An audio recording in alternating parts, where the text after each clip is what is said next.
I just had a question. I was recalling earlier in the day a United Nations report that was describing the democracy deficit in the Arab world, and that report from maybe 5 years ago basically was running regressions in whatever they were saying, and said that the problem in the Arab world in terms of the democracy deficit, so to speak, has very little to do with Islam and has much to do with political, economic, social factors, institutions in the Arab world, and the fact that these countries are Muslim majority has very little to do with it. I'm curious why, when you're speaking about illiberalism, values towards women, things of that nature, why you believe that the isolating factor is in fact the Muslim religion, as opposed to some of those other factors that have driven illiberal societies there. Thank you. Sam. Was that for me or Majid? Whomever. I happen to know because I've known that you have spoken about that a few times. We can give Apollo credit. Yeah.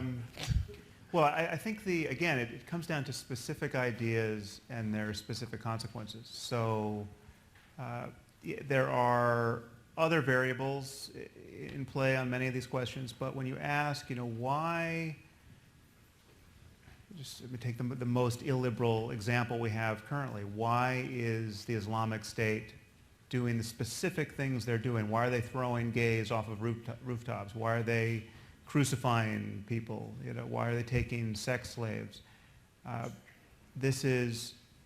You can draw a straight line from those specific practices. I mean, it's exactly like asking, why do Catholics eat a cracker during the Mass, and say something about the miracle of transubstantiation.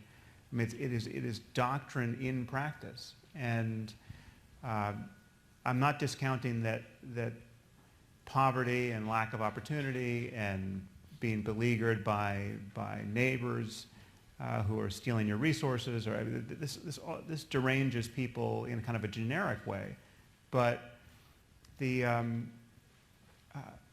there are specific versions of Islam.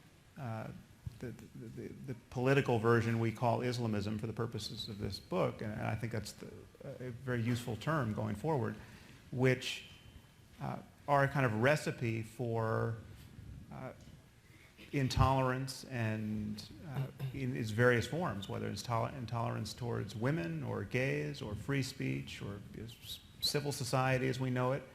And it is separable from the other conditions on the ground. You can be very wealthy. I mean, so by your analysis, it is an absolute mystery why someone getting his medical degree in the UK, a third-generation British citizen, would go off to join ISIS and think it's the best use of his time to go saw the heads off of journalists and aid workers, right? And just to realize that the sawing the heads off of journalists and aid workers, that's not their My Lai massacre over there. That's not what some specific individuals did in extremis and then had to apologize for to their culture. That is their outreach to the rest of the community. That is their effort to put their best theological foot forward to the rest of the world. And some number of people find that incredibly attractive. And it's not an accident, because you can go back to the texts and cash out those behaviors. And that's the problem we have to be honest about and deal with. And that's